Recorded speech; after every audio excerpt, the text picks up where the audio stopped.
Hello friends, welcome back to my channel. সবাই কেমন আছো? আশা করি সবাই ভালো আছো, আমিও ভালো আছি। এখন সকাল বাজে 8:10, ওই যখন ঘড়িতে দেখে নিয়েছি এখন বাজে 8:10।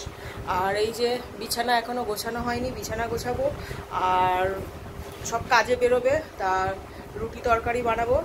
তা চলো বন্ধুরা, আমি বিছানাটা ঝটপট করে গুছিয়ে নিয়ে আর রুটি তরকারিটা করে নিয়ে সবাই খেয়ে দিয়ে কাজে বেরিয়ে যাক।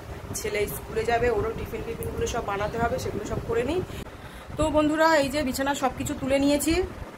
এখানে এই বালাপোষটা এই সাইডটা এর আগে ঠিকঠাক মতন গোছানো ছিল না বলে চাদর পাততে বড্ড অসুবিধা হচ্ছিল, তাই এটা আজকে ঠিক করে পাচ্ছি। দেখো এই যে এরকম ঠিক করে সমান করে পেতে নিয়ে তারপরে বিছানার চাদরটা পাতবো। আর এই দিকটা, এই যে এই গলিটার ভিতরটা জলের বোতল হেনা তেনা এটা ওটা ছিল, বড্ড নোংরা হয়ে যাচ্ছে জায়গাটা। যেহেতু নোংরা হয়ে যাওয়ার কারণ হচ্ছে যে আমাদের ঘরের পুট্টিগুলো খসে পড়ে যায়, পড়ে গিয়ে আর একদম ধুলো হয়ে যায়। দেখো পুরো নষ্ট হয়ে গেছে, পুট্টিগুলো তো পুরো নষ্ট হয়ে গেছে, হয়ে গিয়ে কত ধুলো পড়ে এই জায়গাগুলো বড্ড নোংরা হয়ে যাবে। সব পুট্টির ধুলো পড়ে জায়গাটা নষ্ট হয়ে যায়। এই জায়গাটা একটু সকালবেলা এখন একটু পরিষ্কার করে নিই। 8:30 বাজে, টিফিন কখন বানাবো আর কী করবো, বিছানা গোছাতে গিয়ে এই এক্সট্রা কাজ এটা হয়ে গেল। চলো তারা বিছানাটা গুছিয়ে নিই ঝটপট করে। ওটা একটু চেপে একটু এরকমভাবে ওই গায়ের উপরে না, এই ফাঁক দিয়ে একটু চেপে এটা তাহলে ভিতরে ঢুকে যাবে ভালোভাবে। তারপরে চাদরটা পাতলে একটু টান হয়ে থাকবে, নয়তো বড্ড হচ্ছিল। আর রাখার জায়গা নেই না, দেখো খাটের তলায় এইখানে ওখানে জিনিসপত্র রাখতে হয়, খুব অসুবিধা হয়। ছোটো ঘরের ভিতর তো রাখার জায়গা নেই, খুবই সমস্যা। তো তারা বন্ধুরা, চলো আমি এখানে গুছিয়ে নিই, তারপর আবার তোমাদের সাথে দেখা করছি। তো বন্ধুরা, এই যে এই খুন্তিটা দিয়ে এরকমভাবে একটু চেপে না দিলে তো এই দিকটা তো এরকম হাত ঢোকানো যায় না, ভিতরে চাদর পুরো চেপে গেছে। এরকম খুন্তিটা দিয়ে এরকম চেপে দিলে চাদরটা পুরো টান হয়। খুন্তিটা দিয়ে এরকমভাবে চেপে বিছানার চাদরটা এরকম করে দিয়ে দিতে হবে। বিছানা গোছানো হয়ে গেছে।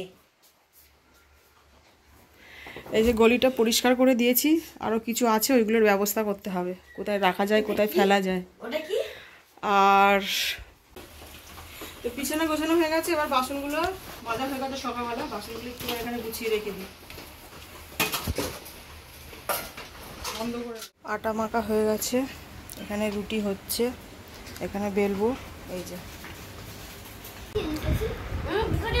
রুটি তরকারি বানিয়েছিলাম, এই যে খাওয়া হয়ে গেছে, ভিডিও করতে ভুলে গেছি, তাই লাস্টে মনে পড়লো ভিডিও করার কথা। এই যে খাচ্ছে, খেয়ে স্কুলে যাবে। এই একজন এসছে আর আমি সেই বসে আছি। তো বন্ধুরা, ভিডিওটা আমি এখানেই শেষ করে দিচ্ছি। চলো টাটা বাই বাই। ভিডিওটা কেমন লাগলো অবশ্যই কমেন্ট করে জানাবে।